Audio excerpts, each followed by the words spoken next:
What's up, everyone?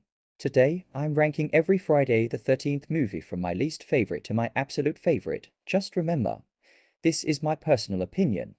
And even the movies near the bottom have things I enjoy. This franchise has given us some of the most iconic horror moments ever, from Jason getting his hockey mask to unforgettable kills and legendary final battles. With that said, let's get into the ranking. Coming in last is Jason Goes to Hell. This movie barely feels like a Friday the 13th movie. Jason spends most of the film possessing other people instead of actually being Jason. That's one of the biggest reasons it doesn't work for me, but it is one of my favorites opening in the franchise. The body swapping idea is interesting, but it's not what I want from a Jason movie. Jason should be the one stalking campers and hunting people down. There are some positives. The gore effects are impressive, and Kane Hodder does a great job in the scenes where he actually gets to play Jason. But overall, the movie changes too much about the series and just doesn't feel like classic Friday the 13th. But I'll be honest, I do enjoy watching it. Next is Jason X. I don't hate this movie. It's actually a fun watch if you're looking for something goofy. The biggest highlight is about Jason. His design is awesome, and watching him become even stronger is entertaining. The liquid nitrogen kill is easily one of the best kills in the entire franchise. The problem is the setting. Jason in space just isn't as interesting as Jason at Camp Crystal Lake. It's a fun sci-fi slasher, but it doesn't capture what makes Friday the 13th special. At number 10 is the original movie. This is the film that started everything. But Jason isn't even the killer. Instead, we get Pamela Voorhees taking revenge after losing her son. The movie deserves a lot of respect because without it, there would be no Jason. The atmosphere is creepy, the music is legendary, and the ending is unforgettable. But compared to the later movies, I simply enjoy watching Jason more than Pamela. At number 9 is Freddy vs. Jason. Seeing two horror legends finally fight was something fans had wanted for years. Robert Englund and Ken Kirzinger both give memorable performances. The final fight is easily the best part of the movie, with Freddy and Jason throwing everything they have at each other. Some of the teenage characters aren't very memorable, and I wish there was even more focus on the two icons. Still, it's an entertaining crossover that delivers exactly what most fans wanted, but it works better as a Freddy movie than it does as a Jason movie. At number 8 is Part 2. This movie introduced Jason as the killer, even though he hadn't gotten his hockey mask yet. Instead, he wears the famous sack over his head, which gives him a creepy look. Jenny is one of the smartest final girls in the franchise.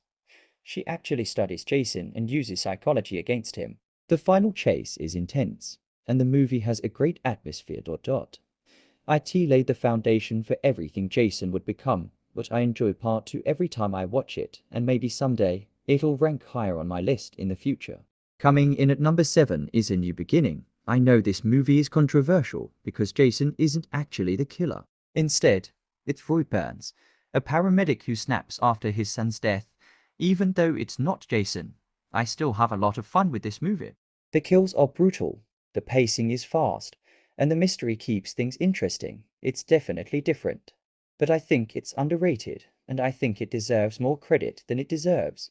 At number 6 is The Reboot. This version of Jason is one of the smartest and most dangerous in the franchise. He sets traps, uses underground tunnels, and moves incredibly fast. Derek Mears did an excellent job making Jason feel like a real survivalist. The opening 20 minutes are fantastic and feel like a complete Friday the 13th movie on their own. I just wish the characters had been a little stronger and wish I could rank it higher, but can't. This is definitely my biggest unpopular opinion. Most fans rank this movie near the bottom, but I honestly enjoy it.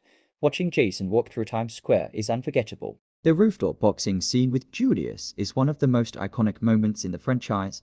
The toxic waste ending is silly, but I still have a great time watching this movie. It's entertaining from beginning to end, and that's why it's this high on my list.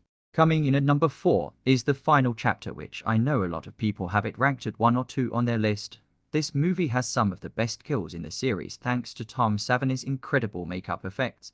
Ted White gives one of the strongest performances as Jason. The cast is very likable, especially Tommy Jarvis, who would become one of the franchise's most important characters. The final battle is fantastic as Tommy outsmarts Jason before delivering the machete strike that ends him.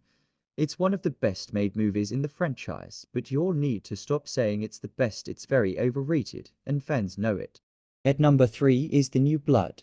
This movie gives us one of Jason's greatest designs. The exposed skeleton, ripped clothing, and decayed look make him absolutely terrifying. Kane Hodder makes his debut as Jason, and his performance is incredible. The biggest reason I love this movie is the final battle. Watching Tina use her telekinetic powers against Jason creates one of the most unique fights in the franchise. Jason gets hit with everything imaginable and just keeps coming. It's an incredibly fun movie with one of my favorite versions of Jason, but the reason why I don't have it ranked higher is because of the kills. The MPA cut it. If they didn't cut it, the kills would have been amazing. Taking the number 2 spot is Jason Lives. This movie perfectly balances horror, action, and comedy. Jason officially becomes the undead zombie version that most people think of today. C.A.J. Graham gives Jason an intimidating presence, and the opening where Tommy accidentally resurrects him is unforgettable. The paintball sequence, the atmosphere, and the final battle in Crystal Lake are all fantastic. Tommy Jarvis is at his best here, making this one of the strongest entries in the entire franchise. My favorite Friday the 13th movie is Part 3. This is the movie that defines Jason for me. Richard Brooker delivers my favorite performance as Jason. He's fast, aggressive, and incredibly intimidating. This is also where Jason gets the hockey mask, creating one of the most iconic moments in horror history. I love the Higgins Haven setting. It feels like the perfect location for a Friday the 13th movie. The characters are memorable too, especially Chris Higgins and Shelley. Shelley accidentally gives Jason the hockey mask, changing horror history forever. Even though he is often the comic relief, he is one of the franchise's most important characters, because without him, Jason might never have become the hockey mask killer we all know. The kills are some of the best in the series, especially Andy's unforgettable split in half. Barn Finale is my second favorite final battle in the franchise. Chris fights back with everything she has, eventually knocking Jason out with the axe. The tension, the setting, and the action all come together perfectly. Whenever I think of Jason Voorhees, I think of Part 3 Jason. It's the movie I can watch over and over without getting tired of it. For me, Friday the 13th Part 3 is everything I love about the franchise, and that's why it's my number 1. So that's my ranking of every Friday the 13th movie. Do you agree with my list? Or would you rank the movies differently? Let me know your ranking in the comments. If you enjoyed this video, don't forget to like, subscribe, and I'll see you all in the next one. Thanks for watching.